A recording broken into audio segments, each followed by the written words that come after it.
All right, welcome Kepler's study group for the second reading of Kepler's book 4 of the Harmonici Mundi, the Harmonies of the World that we began reading last week.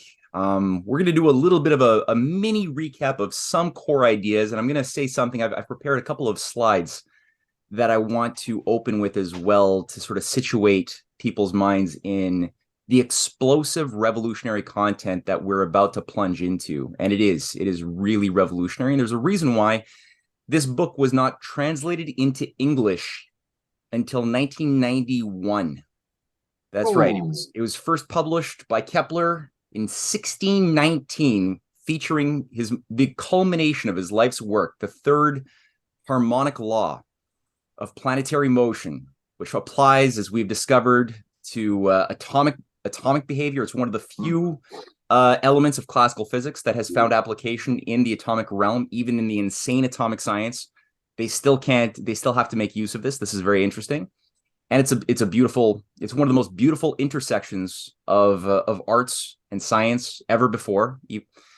And despite that, and despite what we're going to read, it wasn't translated into English for over 400 years. So again, we're going to see why that's the case. The word suppression comes to mind. That's an interesting word. We can use that word. Yeah, sure. I was looking for it in my Encyclopedia Britannica, the great books, and I could not find what I was looking for. What we read and stuff. I don't know if the translation is just so different, but I can find it. No, it wouldn't be there. Like I said, what was available for about 40 years was book 5 of Kepler's Harmonies of the World, which is the very last segment of the book that we're reading right now. We're reading book 4, but only book 5 was available. How he got there, all of the substance of his journey was extracted and made very hard for people to find if they didn't read Latin, or I think in some cases Old German it was available in. Yeah, I was going to say something, and before I hit record, we were just chatting a little bit about a debate between Jordan Peterson. The debate, Jordan Peterson and Roger Scruton. Yes, and it's an interesting debate. Anybody listening online or here when they have some free time, Google it and or find it on YouTube. And it's interesting to see where some of the more sane intellectuals of our current society come close to hitting the mark, and where they completely fall off base, based upon a strange misunderstanding about the nature of harmony as a concept, like a Platonic idea, beauty, right, which is very closely related to harmony. Harmonia is the idea of that which fits together, right? And the application of human social organization, which obviously everybody would like a harmonious world, right? We all want to have a harmonious household, harmony amongst our friends, our family, our community. These are it's universal desires that we all have, and that's natural. We obviously prefer that for a variety of reasons, practical as well as just beauty. It's a more beautiful situation to live in a harmonious household, in a harmonious world, as well as being, if you're just the utilitarian, it's also very practical to have your security better maintained by having people who don't want to, destroy you or don't have any resentment towards you. It's obviously even, a radical utilitarian couldn't argue against that. Now, the thing about this debate with Peterson and Scruton,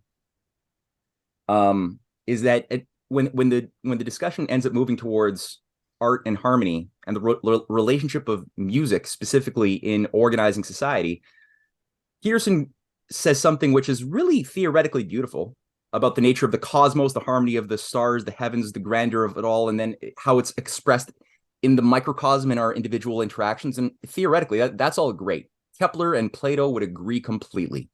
But then he goes for his concrete example of where he sensually has experienced this. And this is where it gets weird, because and even Roger Scruton is very uncomfortable at this point, because he describes being in a mosh pit. And what is it? What band was he listening to when he was in a mosh pit? The Ramones. Yeah, the Ramones concert. He's like, you could just see it when everybody's in a Ramones concert in the, just beating to the same rhythm, and he goes off for a while. And, Scruton, being a more, traditionalist, he's like, well, that's not really I like your theory, but it's not exactly how I'm thinking about it. And, he describes his own slightly more reasonable example of an empirical expression of this. But there's something neither Scruton nor Jordan Peterson understand Kepler. They are, as good as they are as people, there's been a really big sleight of hand, which has convinced the world that there is only one thing called Western tradition, Western science, and it goes from Aristotle all the way to Francis Bacon, to Newton, and Descartes, to the modern scientific revolution of Darwin, and all of the, so we're told that there's this one current, and we're not privy to the fact that there's actually a heated battle within two opposing currents that are very incompatible in Western society. And we've obviously, I think everybody here is initiated in a sense. We've all been reading various elements over the course of weeks and studying the different paradigms and how they express themselves from those who make discoveries into God's creation and apply those discoveries to the lives of themselves, the discoverer, but also share them with all of humanity in such a way that humanity resonates to the universe in a way which allows us to have a greater quality of life, more people that we could sustain as a blessing and a goodness, not a bad thing. The idea that we're bringing more people into the world is actually, from this standpoint, a wonderful thing. It's a sign that you've done something correct, not, whereas if you take it from the other standpoint, more humans means more energy consumption, less to go around, smaller pie, more fighting over the crumbs. Thus, people are always kind of a pollution machines that have to be dealt with as a problem. So today we're going to go into something more sane. I've prepared a couple of slides. I'm just going to show a few things here to set the terrain. Can people see my PowerPoint right now? Yes. Yeah. Okay. So this is a very famous, I think everyone's probably seen this painting by Raphael Sanzio, and the Stanza della Signatura in the Vatican. It was completed in 1509, around the same year that something known as the League of Cambrai was being set up as a harmony of various warring nations of Europe who finally agreed to stop fighting each other and realized that they were all being induced to go into these forever wars by the same Venetian bankers centered in the lagoons of Venice. And the League of Cambrai was sort of an alliance to destroy Venice, which came very close. From all intents and purposes, Da Vinci was certainly a part of this, working very closely with Machiavelli in Florence as part of the fight against the Venetians. Raphael had studied closely, was a friend of Da Vinci, had studied under him, and chose in this rendition of Da Vinci, painted on the Stanza della Signatura, what I think is actually, sorry, this is actually Plato, but he used Da Vinci as a role model in portraying Plato in a debate with a character there, Aristotle. And around them are a bunch of a bunch of philosophers, great intellects from various ages who are situated within this broad mural. There's a small part of this Stanza della Signatura in the bottom right-hand corner. There's obviously 4 murals and a giant elaborate ceiling, all of which are different sort of parts of one composition. Each mural playing a role in the idea as a whole. And in the bottom right-hand corner of the Stanza, there's something that Raphael painted, which I just find is very interesting. And these are you guys see what's on the left-hand side there? Yeah, the geometrical shape. Yeah, it's a dodecahedron and a icosahedron. And a icosahedron, yeah. Which are Raphael's copies of studies that Da Vinci had conducted on the Platonic solids for Da Vinci's mathematics professor, a Platonist named Luca Pacioli, who wrote the most comprehensive exposition into the golden section called the Divine Proportion. And Da Vinci did a lot of studies. He was convinced, as was Plato and as was Luca, that when we were investigating the creation, the constructions of these Platonic forms, the 5 Platonic solids and the 13 Archimedean solids, and how they fit together, the internal angles and how they're created one from the other. What we're actually investigating is the mind of God directly active within our own searching, yearning, and creative mind, discovering creation. And that act of discovery, going from the unknown to the known, is something which is really, truly divine and an expression of something that no computer or no animal could do. In Plato's Republic, and keep in mind that the two books are important here that are being held by the two characters, Aristotle holding the Ethics, Plato holding the Timaeus. The Republic is an interesting book as well that plays into the question of Plato's philosophy of teaching. How do you teach the philosopher king? How do you create philosopher kings through a proper educational system?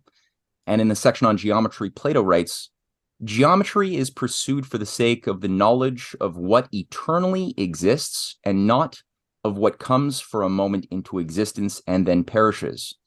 It must draw the soul towards truth and give the finishing touch to the philosophical spirit. I like this because in Plato's Academy, there was a lesson that Aristotle didn't want to learn. Aristotle was very young when Plato was already quite old, and Aristotle was somebody who didn't take heed, where Plato said, let nobody who has not mastered geometry enter here. And Plato ensured that you would not be allowed his students to study, to get into dialectic philosophy and study matters of war and peace and morality and things of that higher magnitude if they hadn't first spent a rigorous amount of time exploring their mind, discovering constructive elementary geometries. And he did that for a very specific reason. It wasn't simply the Mr. Miyagi wax on, wax off. You know, you have to humble yourself by shoveling dirt before you're allowed to do karate. Though humility is a part of this, but you have to really discover how your mind as a tool works and how it interfaces with the senses, how these two things work together in the service of your soul. In the Timaeus dialogue, which is something that Plato takes up and Kepler takes up, and you'll see me confusing their names, which I mentally do quite often, and I'm very sorry for that. But Kepler takes this up and it animates his entire productive life. In the Timaeus dialogue, you have Timaeus, one of the last surviving Pythagorean characters, speaking, saying, let me tell you, then, why the Creator made this world of generation. He was good, and the good can never have any jealousy of anything. And being free from jealousy, he desired that all things should be as like himself as they could be. This is, in the truest sense, the origin of creation and of the world, as we shall do well in believing on the testimony of wise men. God desired that all things should be good and nothing bad, so far as this was attainable. Wherefore, also, finding the whole visible sphere not at rest, but moving in an irregular and disorderly fashion, out of disorder he brought order, considering that this was in every way better than the other. So this is a very, very strong idea of God, the creator, as a creative force, not just a dead tyrant or somebody who wound up the universe as a giant clock and let it just run, who has no ability to actively participate in the unfolding of creation. It's a very different, more living, loving concept of a reasonable God who created creation good. Very, very, very strong idea. And keep in mind, in Plato's cosmology and in the Platonic Christian current, the idea that we're made in the living image of a creative, loving, reasonable God is very important, that each one of us is a reflection of God's creation. And it's proven by the fact that we can discover said creation. Now let's look at somebody who, there's this juxtaposition of these two characters, right? Aristotle is in a very, well, what do people think about the positioning of the two characters that Raphael selected? Is there anything that strikes you as being anomalous or singular that you find it might be interesting? Well, I would not say anomalous. I would say very obvious. Plato is pointing to the to the heaven, and Aristotle is pointing to the earth. And I would say that what is interesting with Plato, that he wants us to reconcile the two dimensions. And if you look at Aristotle's hands, it's a little bit like he wants to push us to the earth and not only pointing to the earth. I agree. Yeah, that's what I was. That's it. I think that there's something also in the motion too. Pascal had brought this to my attention some years ago, and I think it's interesting that despite the fact that Plato is in motion, Aristotle is very much fixed in his position. Right, Plato's feet are certainly moving forward. Aristotle is not budging. That also, I think, is another component of this. His hand, Aristotle's hand, is like holding down. It's like as if it wants to hold down. Yeah, very reminiscent of limiting, kind of, It feels that way. The first thought I had when looking at that painting the first time you popped it up, I'm not sure which is the right one, was his hand wasn't pointing down. I thought his hand was blocking out like this to the viewer. That he was trying to stop the viewer from listening to what Plato is pointing at. That was my original interpretation. It's not a bad hypothesis. I mean, there's no 100% answer. It's not bad. And it does come out at you. It's true.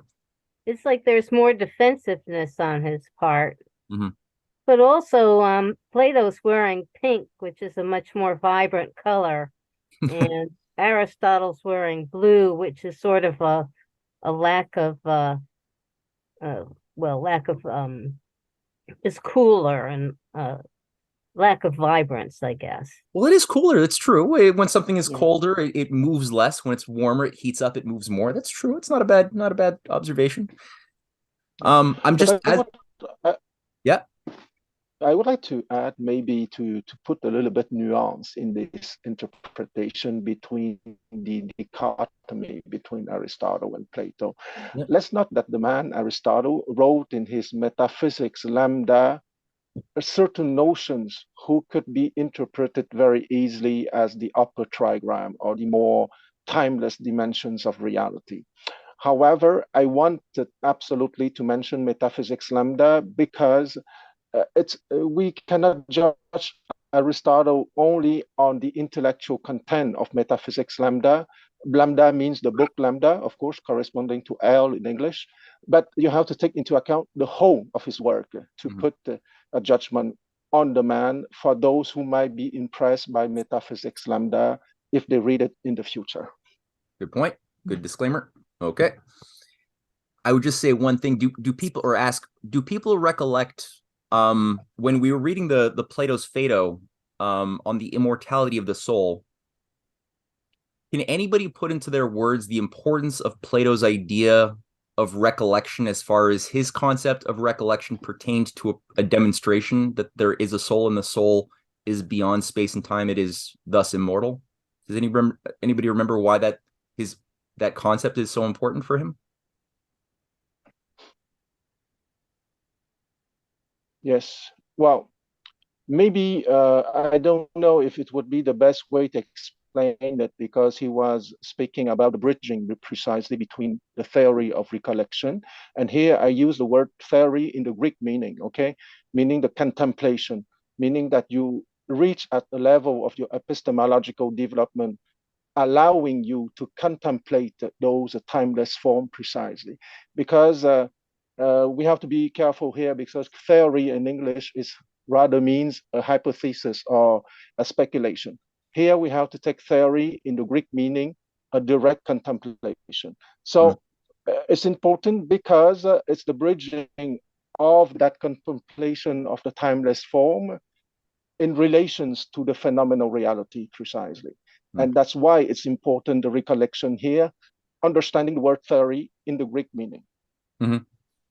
And is it better to teach by asking questions or better to teach by giving the students the right answer?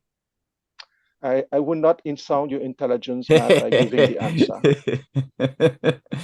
Yeah, a total rhetorical question, right? But I think everyone agrees that it's best to ask the questions. And that's Plato's whole point, is that by asking the questions, the student can be brought to generate from within themselves the solution concept without being told anything. as is displayed in the Meno dialogue that's cited in the Phaedo, where the young slave boy is able to discover something through creative reason, the doubling of the surface area of the square, that even the educated master is not creative enough to do, simply by Socrates asking him a variety of questions. And Plato's like, well, that's sufficient, that the kid had the answer already somewhere within him that allowed him to make that eureka. So that's a very important concept. And I chose to emphasize that because it's going to play a big role in what we're about to read from Kepler.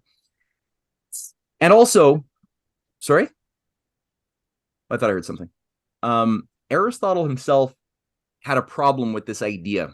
And Aristotle posits something that became at the heart, that found itself at the heart of the worst current of Western science, that gave birth to what's known as British empiricism, the blank slate, the behaviorist ideology that's contaminated everything, where Aristotle in his De Anima, Hugh, could you read this one?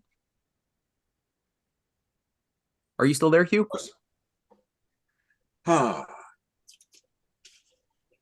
When he said that mind is, in a sense, potentially whatever is thinkable, though actually it is nothing until it has thought. What it thinks must be in it, just as characters may be said to be on a writing tablet on which, as yet, nothing stands written. This is exactly what happens with mind. If the mind is bound to the impressions caused by the senses alone, with nothing innate or immortal pre-existing within a child, then truth again becomes reduced to relativism.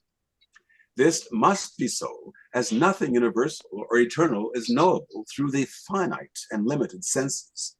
For we can see one or many humans, but we cannot see humanity, which remains an abstract idea devoid of any principled meaning in this worldview. I just realized that was actually a yes. Somebody else is right. So Aristotle wrote in the first part of that section. I accidentally attributed both paragraphs to Aristotle. This should not be Aristotle. Yeah, it doesn't sound like him. No, but Aristotle put forth the idea of the tabula rasa. No. That Aristotle put forth the idea of the tabula rasa, that we are just blank slates to be written on, but that nothing is intrinsically there within the student. And that's a very, very different idea from what we had seen from Plato and the Timaeus, or from people like Kepler. Susie, yes. You made something pop up for me, so I just have to ask.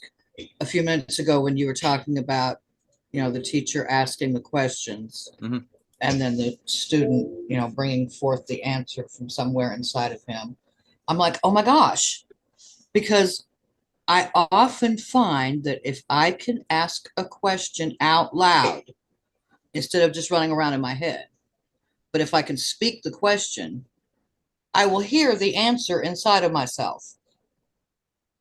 So are you saying that is supposed to happen and that happens for other people too? Most definitely. You're not alone. Wow. Wow. Okay, cool. Thank you. Yeah, sure. I think the same thing can be said about prayer.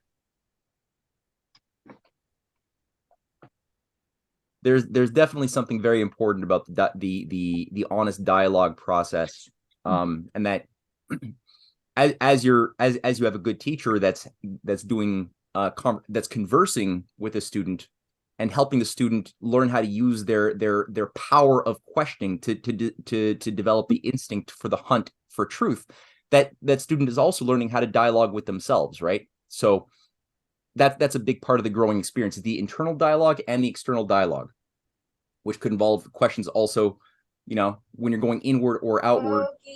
If you're doing it with the right heart and mind, I think the best quality of prayer is what we're touching on there. But it really, Was that Susie? You're on mute. but it really is like, it's like another part of your soul that has that understanding that is answering you. Possibly. It's just wild. Thank you. Yeah, sure. I think the whole idea of that sacramental idea, follows on from what we just read, that if you have a blank slate, you have nothing but potential. But when you verbalize it, you bring it forth and give it that reality, it takes on a much higher level of meaning. Mm-hmm. Oh, definitely. And well, that's the whole question of the principled ideas in the so-called abstract, but also how those ideas that are beyond space and time, like the question of square, triangle, those things that can never perish, like a pentagon can never perish as a concept. You can construct a pentagon and cut it out of paper, and sure, that'll perish. There's a time before it existed and a time after which it won't exist. But the idea of, the pentagon in its ideal concept is something which is beyond the idea of before and end. Square, triangle, circle, but also higher ideals too that go beyond that, right? So this is really what we're coming down to now, is how does the universal express itself in the material world, and how does the material world, how do we who sort of partake in both as humans interface and come to understand the universal within us and the universal within the universe beyond us at the same time. So last week, does anybody want to recap some of the basic gist of what we looked at last week regarding the pursuit that Kepler led into the question of sensible harmonies?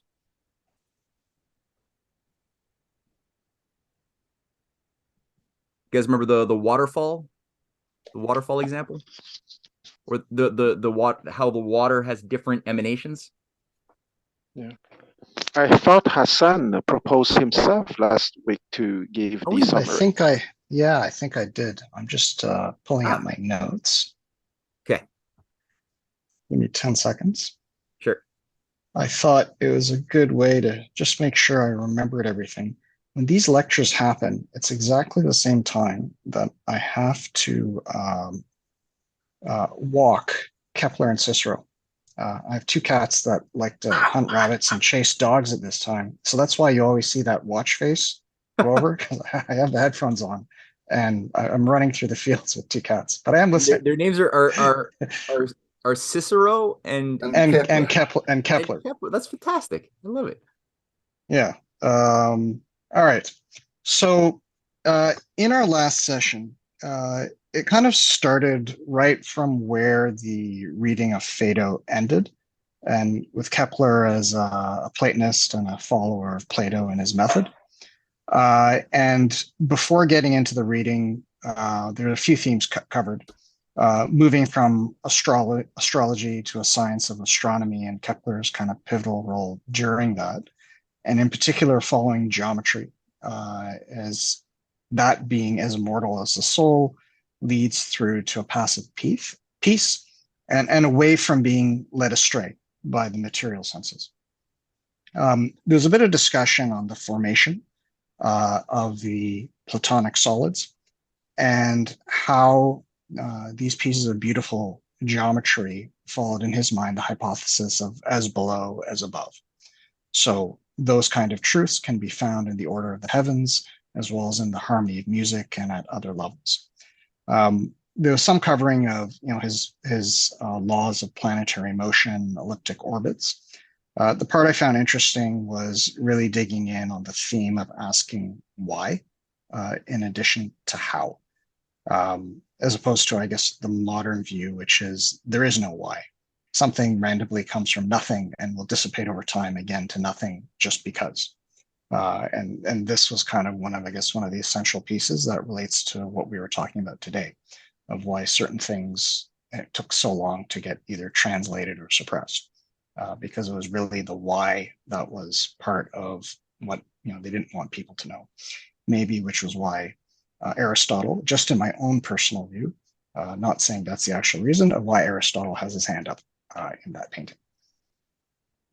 So once we get into book 4, that has built on books 1, 2, and 3, which was starting with the geometry of how to build a foundation on which to properly consider the large, right? So you start with the shapes and tiling construction, and as well as thinking about things in a different way. stuff in a lower dimension that has gaps can tile contiguously, you bring it up to 3 dimensions. And the whole thing on the pentagon, dodecahedron, why the golden section and harmonic relationships are important. I personally, I found this part interesting in terms of why start at book 4. I would say over the last weeks, I've been messing around with straight edge, compass, and some of the basic exercises. And I actually find doing, at least for me, has been a better mode of appreciating what's in books 1, 2, and 3. So I'm actually learning or being able to read books 1, 2, and 3, which I was doing on my own, better by doing than by just walking in and reading passively. So I think I get the logic of that. Once we got into the reading of the first section on book 4, my incomplete sum up of it is this. He's distinguishing between the sensible harmonies and harmonies that he calls apart from and purified from sensible things. And he identifies kind of these 4 pieces that you need to have that all come together. Is that you have these 2 sensible things of the same kind. There's a soul that compares them and receives them inside the soul. And there's a harmonic proportion that you get from that. And without a soul that receives and compares this, you can have 2 sensible things, but no harmony that results, right? It's the soul that combines and makes things one.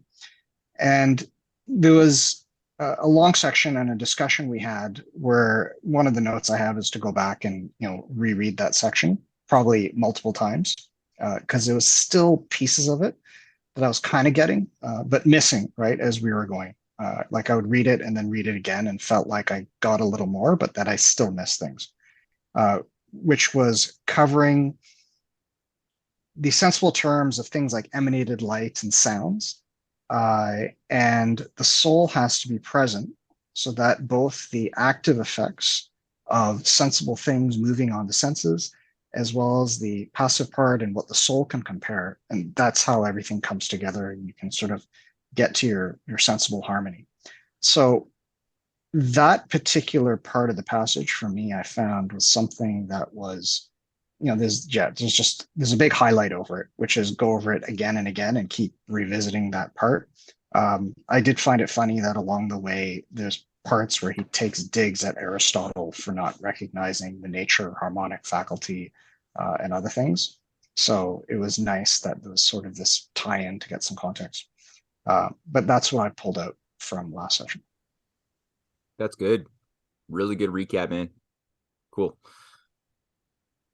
Yeah, I think with that's probably a perfect spot to plunge into now that we've explored the sensible harmonies. So the question of like, well, what is harmony? Some people would say it's the consequence of our senses that receive impressions, right, that slap themselves into our ears, our eyes, our nose, our tongue, our body. We have these 5 senses and we keep on getting slapped by impressions from the external world, and we will see patterns. We will extrapolate those patterns and call it harmonies. And that's one theory. The sensualist would say that. Now, Kepler, Plato, this whole school has a very different idea, as you just alluded to and did so very well, Hassan, that harmony exists like every other form of universal beyond the senses, but it infuses from that higher domain of a higher reality. It infuses meaning and value into the world that we interface with in the material domain of what Plato calls the becoming, not the being, but the becoming. So we've explored that in a variety of dimensions in the previous pages. Now we're going to look at what is the essence of harmony and number, because harmony comes with proportion, right? More and less, but with very specific ratios, which we also will be exploring in the side groups, the geometry groups that look at that will listen to the sound of squares, of triangles, and see, well, what resonances do the sounds of pentagons and squares and triangles and hexagons, when inscribed into a circle, what resonances do they create and how does it sound in relationship to each other for the soul that receives these sounds? And do we detect something that we would call consonant harmonious with these geometric proportions? So it's more of a healthy way of approaching math. So let's start today's reading on what insensible harmony is. Who would like to read for the first bit for today? I'll do some catch up for you if you like. Okay, but just go slowly. These are dense ideas. Yeah, very much. Yeah, and I must congratulate Hassan. I spent an hour and a half before we started today trying to recap last week. So I had a gig last week, an interesting one, which I might talk about towards the end. So it was good to I didn't get through all of the reading. It was good to get the last part from Hassan. Okay, so where are we starting from for now? For now. Yeah. For now, we must move on to the pure and secret harmonies. That is, to the other limb of our division. In other words, to those which we have just now established as archetypes or paradigms of sensible harmonies. For if the archetypes had their existence outside the soul, I confess for my part that we should be deprived of a great argument for asserting the necessity of the soul in order to establish the essence of harmony. But to establish them outside the soul itself is self-contradictory, as we shall hear. For the basic elements of true and archetypal harmony, which exists without any tinge of sensible emanation, are nevertheless divided and several in number. For since it is also a proportion, it therefore itself requires its pair of terms. However, these terms, as we have assumed in the previous books, are the complete circle and an aliquot part or aliquot parts of it, which are constructible by division of the arc. This is the specific distinguishing feature of harmonic proportion, by which not only is harmonic proportion differentiated from other proportions, which are classified in the same category, but also the pure and archetypal harmony from the sensible ones, except insofar as in the familiar common usage, only the congruity of sounds is called harmony. For pure harmony is most clearly differentiated from sensible or concrete harmony by the very fact that in pure harmony, the terms come from mathematical categories, the circle and the arc, formed in a certain way as the circle takes its form and shape from itself, and the arc takes its term from its chord, its shape from the circle. Whereas in the case of the sensible harmonies, there is no need of this special formation. For they can be either straight lines or sensible quantities shaped in some other way, provided they are faithful copies of this archetypal harmony of theirs, each in its own quantity, or indeed as much of a faithful imitation as is possible in sensible things. For in their case, what is close to the truth, more or less, is accepted as the truth itself. These then are the terms of the archetypal harmony. I'll wait till you take it up, Matthew. Easier on my eyes. The subsection here is called, for the essence of abstract harmony, a mind is required.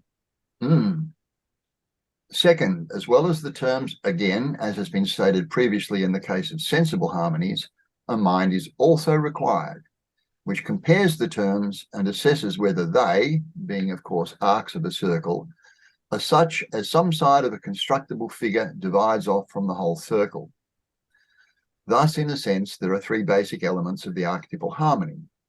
Two with respect to the terms, the material, to express it by an analogy, the circle and its part, and the formal, the division of the part by a constructible figure, and one with respect to the actual relation of the terms, that is to say, the mind which in a sense brings it into being. Okay, now the next section is called Harmony is a Qualitative Relation.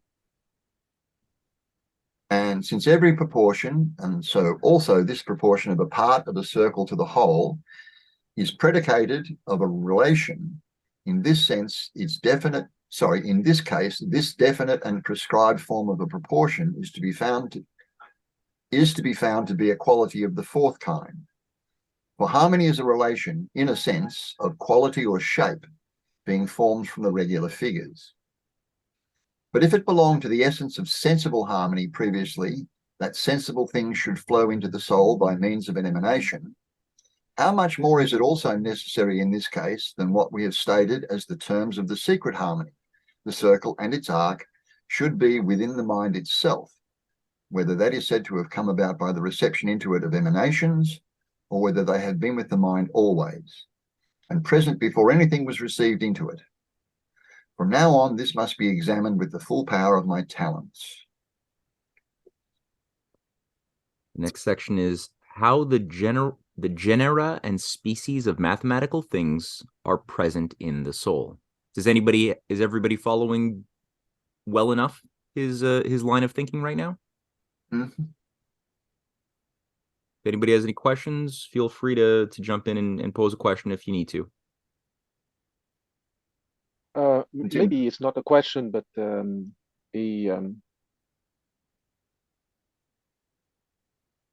I want to mention that if you read all books about Plato's dialogues, sometimes you have drawings showing a man with rays coming from his eyes and seeing reality, okay? And for modern materialists, this has been often wrongly interpreted as Plato did not understand that the light is coming from the outside and impressing the retina.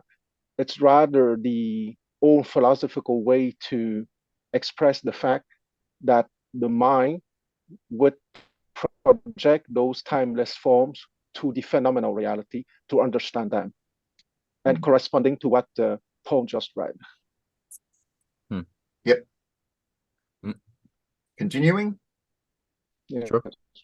However, since we have now arrived at this point, we cannot, in fact, without considerable injustice, both to the reader who is eager for philosophy and to the ancients who handled this part of philosophy before us, conceal their opinions on the same topics, insofar indeed as they are known to us. I judge that only one thing must be said by way of preface, that a distinction must be drawn between the actual mathematical species, the circle and its arc, and a comparison between them. And the reason for that is that if the actual species as terms must be located in the mind without being received, it will be even more important to locate harmony, which occurs between those parts in the mind, so that it does not have its essence outside it, inasmuch as its essence consists of some action of the mind on those species. Also, the circle, along with its arcs, is in the soul in such a way that beyond controversy, they are insensible things as well. But harmony, which is between the circle and its part, as far as its formal aspect is concerned, is in no way outside the soul, as was made clear above by the example of number. In this case, the arguments of the ancients are especially about the actual species, which is a simpler matter, whereas harmony is more a compound matter. Also, there is this difference between Aristotle, Plato, and Proclus on the one hand, and Ptolemy on the other. For the former deal with essence of the emanations, Ptolemy with the essence of harmony, but we shall defer the text of Ptolemy until the appendix of the whole work, in case, as we feared at the start of this chapter, he incites the crowds against us. Whereas we shall now listen to those who say what is most opposite to the present investigation.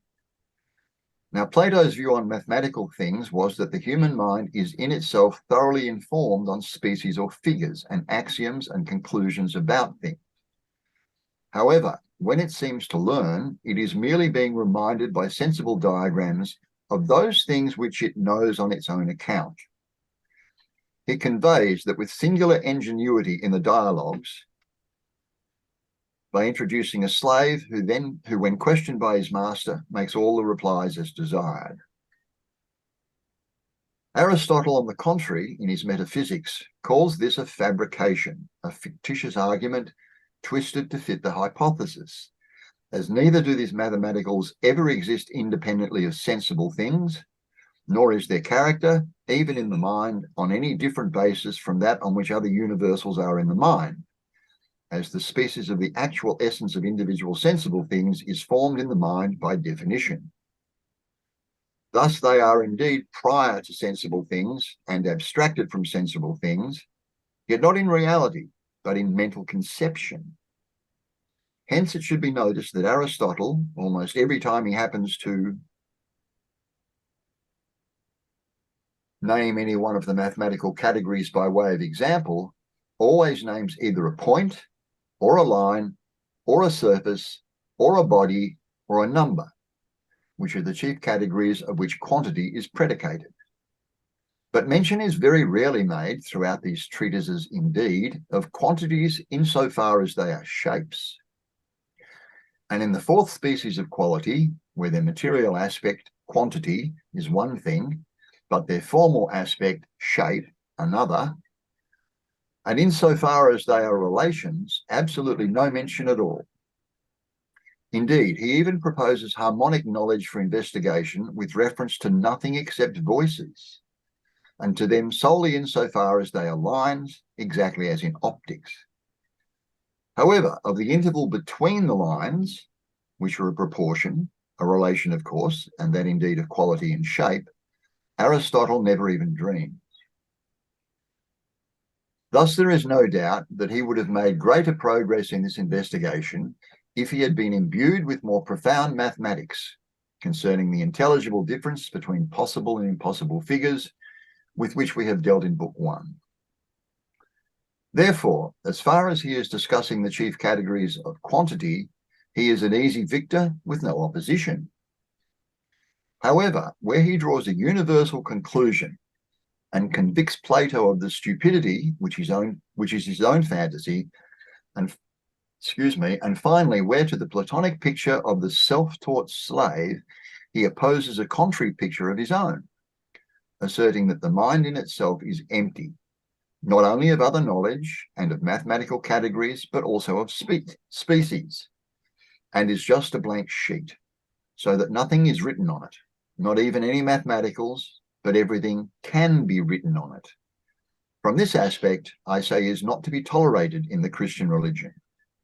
And several centuries later, he found many correctors, as Proclus says, including Proclus himself as opponent, though here he does not cite Aristotle himself by name, but he names Plato, whom he defends and openly admits him as his leader. Therefore, the philosophy of this Proclus on the species of mathematical things, which I confess to be the terms of harmonic proportion, which is pure and hidden from sensible things, is worth translating here word for word from his Book 1 on Euclid. This is just the most clear exposition of a great mind who identified clearly the deepest systematic problems of Aristotle and recognized the power of Plato in the correct way. Leibniz does it too, but it doesn't come out anywhere I've ever read with my own eyes anywhere more clearly than what Kepler does right here. He writes as follows: "It remains for us to see what character or essence should be assigned to mathematical categories and species. Should it be conceded that they receive their character from sensible things, whether by abstraction, as is customarily called, or by bringing together things which have been dispersed in various parts into one common concept or definition, or even prior to that, must a character be granted to them, as Plato claims, and the development of the totality of things shows." First then, if we assert that mathematical species are established from sensible things, when the soul forms within itself from material triangles or circles, the circular and triangular species by a kind of secondary generation, I ask where the concepts or definitions get such great certainty and such great accuracy, for it will be either from sensible things or from the soul itself. But it is not possible for it to be from sensible things, as there is much greater subtlety and exactness in these concepts. Therefore, it is from the soul, which procures perfection for imperfect things, and that accurate subtlety for things which are greatly inaccurate, Or tell me, where among sensible things is to be found the nature which is indivisible, point, or which has no breadth, such as a line, or depth, such as a surface, or where the equality of lines from the centre, or where the perpetually constant proportions of sides, the material of my book 1, or the rightness of angles is to be found. For my part, as all divisible things are mingled and confused with each other, I see nothing pure, nothing unmixed with its contrary. All things, both those which are in scattered positions and those which are united, are divisible. How therefore shall we procure their enduring essence for immovable things from things which are movable and are different in different places? For they allow that whatever takes its character from mobile essences takes an alterable character. And how shall we bring about their accuracy for accurate and certain species from things which are not accurate? For everything which is the cause of a perpetually changeable notion is much more so itself. Then it will have to be supposed that the soul itself is the generator of mathematical species and concepts. But if, containing them in itself as first a way that their generation, the Christian understands... as first patterns or paradigms.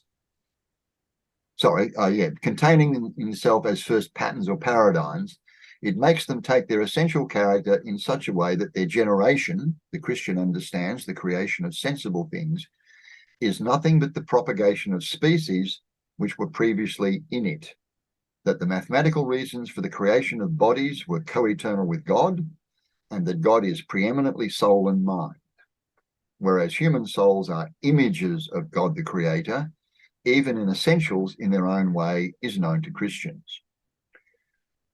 Then we shall agree with Plato in saying this, and the true essence of mathematics will have been discovered by us. But if, on the other hand, the soul, since it did not have the mathematical concepts and had not previously received them from anywhere, if it was because they had not been created along with it, nevertheless weaves this wonderful immaterial equipage and promotes this very splendid speculation, how then does it in that case distinguish whether the things which it has generated are real and stable? He means stable, not generative. Are gone with the wind and spectres rather than true. What norms will it use to measure their truth? Indeed, how, since it did not measure their essence, does it generate such a great variety of concepts? For on this basis we shall make their character accidental, and not aiming at any goal or end. Then mathematical species are the offspring of the soul itself, and it does not take the concepts which it establishes from sensible things. On the contrary, the latter are propagated from the former. These are its progeny, and clearly this is how permanent and perennial species are born. Second, if we assemble the concepts of mathematics or definitions from below, and from sensible things, surely the proof which sensible things establish will be better than the proofs of universal and simple species. For we say that, for investigating the subject of an inquiry, wherever there are basic assumptions and propositions, they are related to the proofs or conclusions. If, therefore, individual things are the causes for universals, sensible things for objects of thought, how can it come about that the end of the proof is referred to the more universal, not to the particular?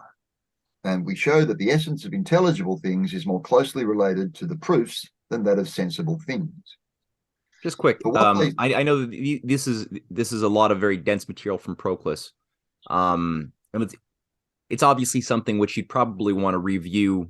Read again and again and again. Yeah, a few times and work it through slowly. So we're getting a thumbnail brushstroke, but the core concept is always this paradox, right? Like, if we have these five senses that have been granted to us at birth to learn how to navigate through the world, how is it possible that truth exists? If our senses are always giving us half truths or distortions, right? The senses alone never provide absolute truths in the sense that something can be seen in such a manner that it could not be seen or heard in a more perfect way.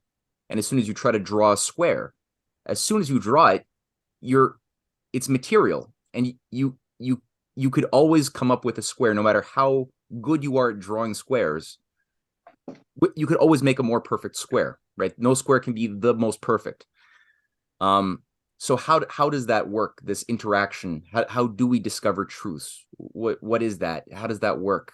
This is always the paradox that Plato is dealing with, and anybody who makes discoveries, because they're obviously using their senses, but their truths aren't coming directly from the senses themselves, though they're using the senses. There's something else going on.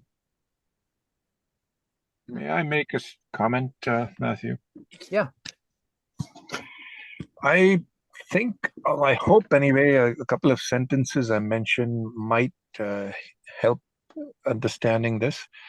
It's if we make an analogy from a human sentient being to a computer, okay, we're not talking about artificial intelligence, just a computer.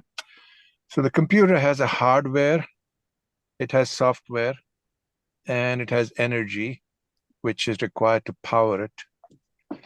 So our understanding of the body, the soul, the mind, and the body, at least in Eastern philosophy, is that the soul is the energy that animates the body. Without the soul, the body will collapse, would be dead. So the body contains the senses, which are receptacles for information.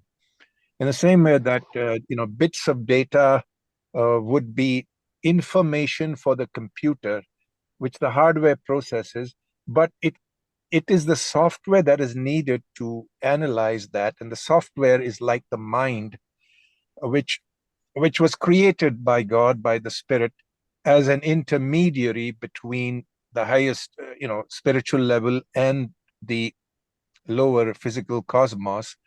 Because in order to design a cosmos, a creation, he had to presumably draw up some kind of a blueprint, and therefore that blueprint was either, you can call it intelligence, you can call it wisdom, you can call it reason, or you can call it mind.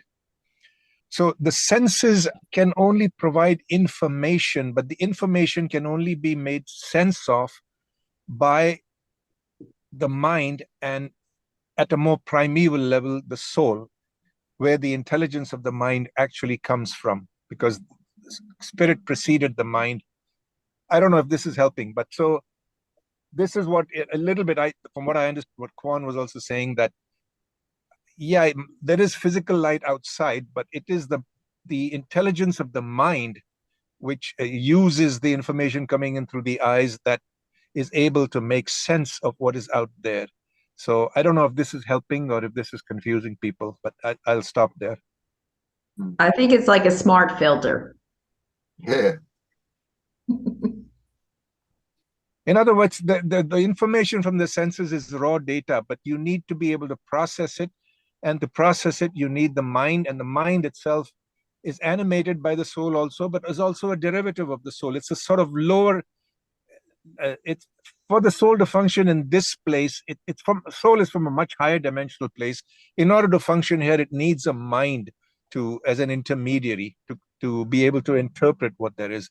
And this is what this complicated argument appears to be, that harmony, meaning making sense of what is out there.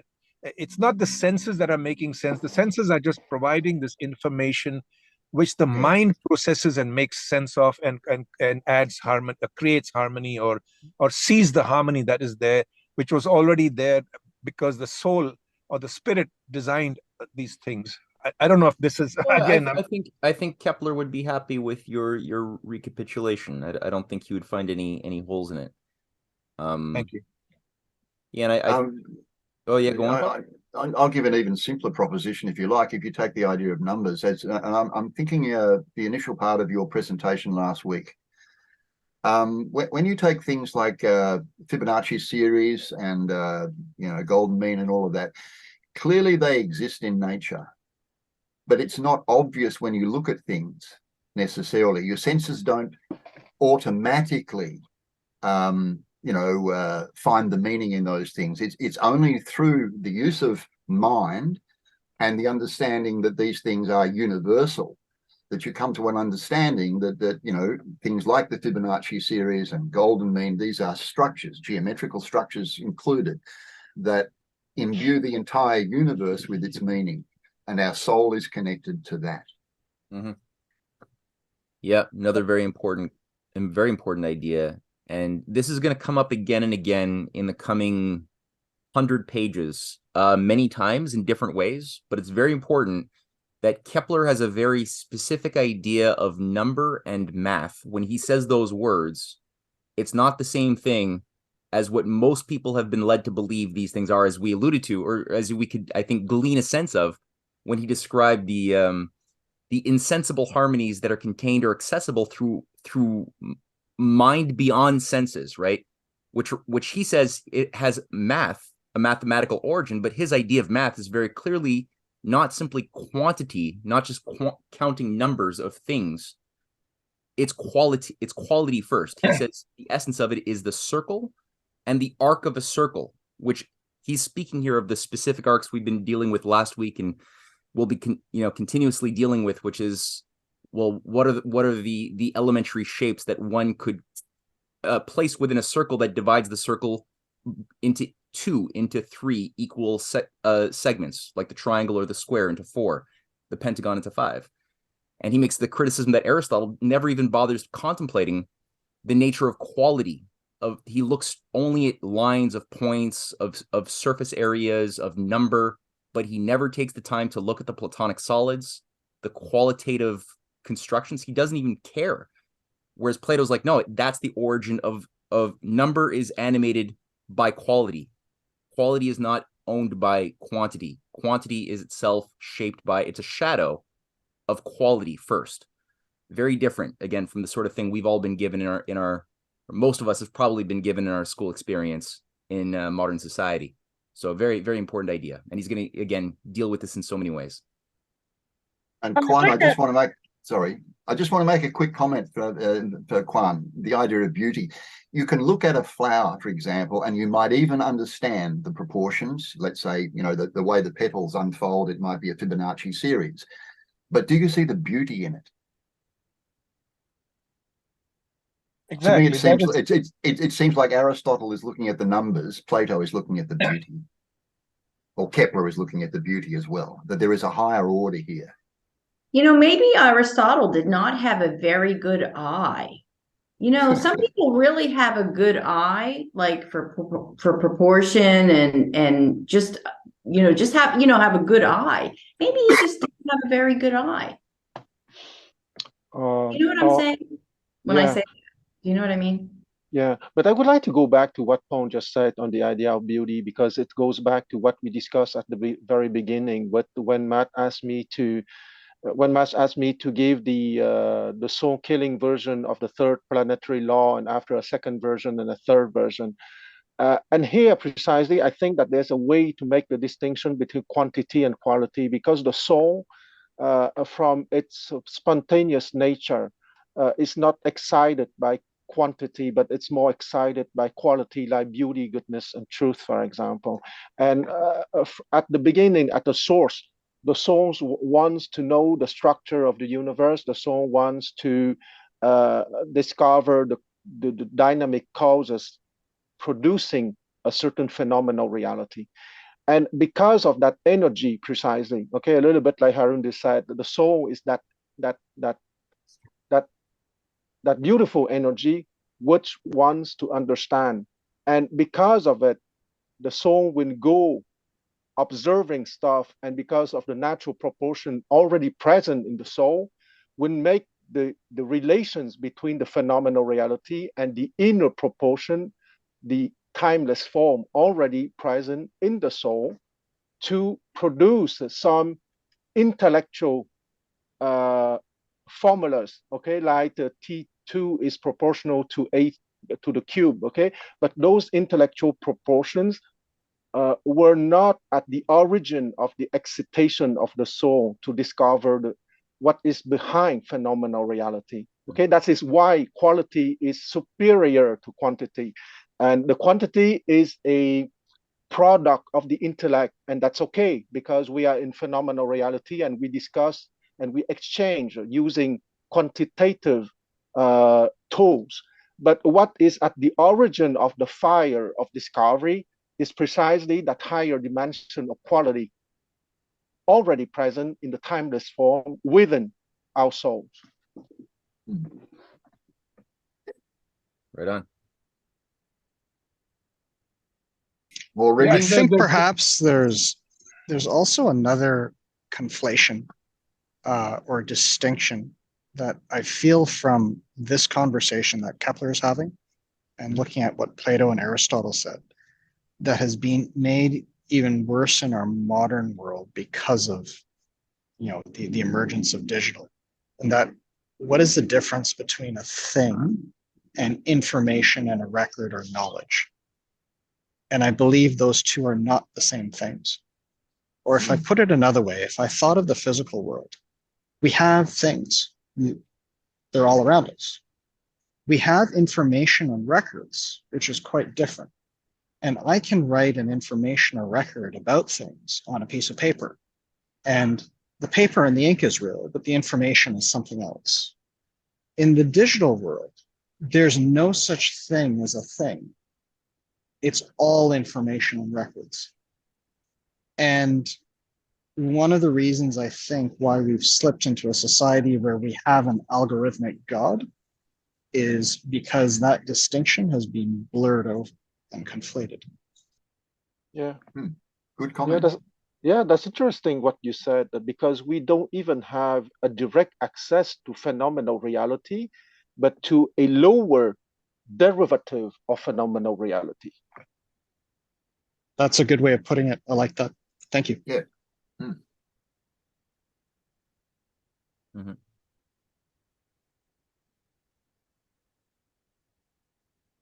Shall we keep on reading Proclus? Look, I'll just go back to the first sentence at the top of the page. Sure. Before we say that, for investigating the subject of an inquiry, wherever there are basic assumptions and propositions, they are related to the proofs or conclusions. If, therefore, individual things are the causes for universals, sensible things for objects of thought, how can it come about that the end of the proof is referred to the more universal, not to the particular? And that we show that the essence of intelligible things is more closely related to the proofs than that of sensible things. For what they say is this: if someone proves that an isosceles triangle has angles equal to two right angles, and the same of an equilateral one, and the same of a scalene one, that is not legitimately knowing. But someone will have knowledge properly so called if he has proved that of every triangle without qualification. Again, universals are better for proof than particulars. Further, proofs refer more to universals, and indeed the things of which proofs are constructed are prior and by nature precede singulars and are the causes of that which is proved. Therefore, the demonstrative branches of knowledge are very far from assembling their propositions like beggars around sensible things which are posterior in origin and more obscure. I shall say it once more and for a third time. Those who say this makes the soul baser than the actual species. For if matter takes from nature things which are essential and closer to reality and more obvious, whereas the soul receives them from it by a secondary act and constructs the patterns and images in itself with the secondary origin, looking to baser essences and abstracting from matter things which are inseparable according to its own nature, are they not making soul more needy and more obscure than matter? For matter is also the place for material concepts, just as soul is for species, immaterial. For the former would be the place that which is prior, the latter for that which is secondary, and the former for that which holds the lead in existence. A bit blurred on that side of the page, so I hope I get this right. The latter for that which takes its character from it, and finally the former for that which is made in accordance with its essence, the latter for that which is named according to its implications, How therefore can soul, which shares in mind and the intelligible first essence, and which thence has complete knowledge, how, I say, can it also be the receptacle for the most obscure species of the whole of life? That is to say, of the lowest degree among things, and of all that is most imperfect in its existence? Indeed, I consider it entirely superfluous. To mount. Okay, couldn't guess that one.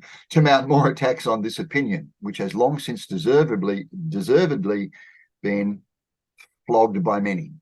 I think right here actually was a very accidental and convenient demonstration that the mind is more than the senses. If we were just the senses, you reading the last 8 lines would not have worked. No. It's good. I'm proud of the fact that I got all but one word there.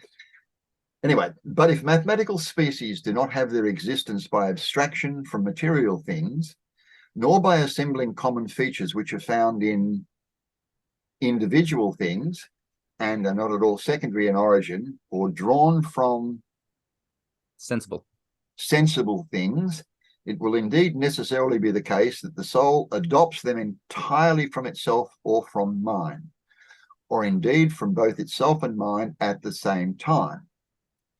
Yet if it is from itself alone, how will they be images of intelligible species? Or will they be intermediate between divisible and indivisible nature, though to obtain no integration of the first named for their existence? Lastly, how are all first patterns, the paradigms or ideas which are in the mind, the originators of universals? And there on the side note, Kepler wrote here he means the soul of the world, particularly the created God of Plato.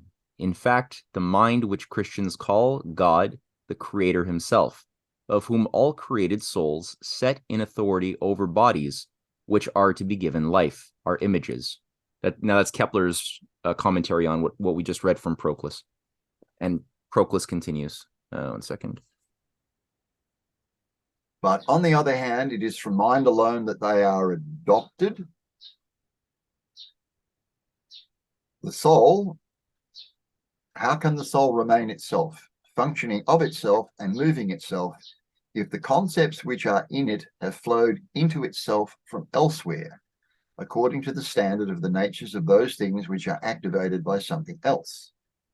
And in what way will the soul differ from matter, which is everything only in potential, but generates nothing among material species? I've got to stop here because throughout the entirety of this reading, I'm pretty sure Kepler means something different when he uses the word species to what I would normally translate that to mean. Any comment on that? Well, this is Proclus, by the way, that we're reading. Yes. But you have to understand the species here is rather category, okay, and not species in the meaning of biology. Yeah, I can't help it. Every time I read the word, I have that biological definition in my head. Yeah. Okay. Yes. And let's not forget that those authors of ancient times sometimes mix some Aristotelian concepts too, because I think that the better way to understand to what extent Aristotle can be not useful is to understand him completely, because he's not completely dumb. Okay, he make the distinction between 4 kinds of causes: material causes, final cause, effective cause, and what he calls the form, but the form not in the sense of Plato, but in the sense of the design. Okay, he used the same Greek word eidos, but not eidos in the Platonic meaning, but eidos in the meaning of design. So I would say that Proclus here used a kind of Aristotelian vocabulary, but with Platonic idea. So those ancient authors were very conscious, so they mix all kind of vocabularies, and we need to be careful. Yeah, okay. I just brought that one up because it was kind of constantly popping into my head every time I read the word. Anyway, continuing. The remaining possibility, therefore, is that the soul adopts them both from itself and from mind, and so that it is itself an absolute integration of the species, which take their nature and obtain entry to existence from the intelligible first patterns or paradigms which are generated by themselves. Then the soul is in no way a blank sheet, empty of all thoughts, but it is always a written sheet, and it both writes of itself on itself and is filled with writings by mind. For the soul is a mind, or a kind of intellect, which reflects on itself in accordance with an intellect which is prior to itself, having become an image of it and a representation or external copy of it. If, therefore, it is everything intellectually, soul will also be all things spiritually. And if intellect is everything as a pattern, soul will be in the manner of an image. And if intellect is everything in combination and unity, soul will be in a divided way. Since Plato also had understood that, he constituted soul from all things and divided it according to numbers and linked it to proportions and harmonic ratios. And he related to it the first basic principles, which are responsible for the figures, the straight and the curved. And he sets in motion the circles, which are in it intellectually.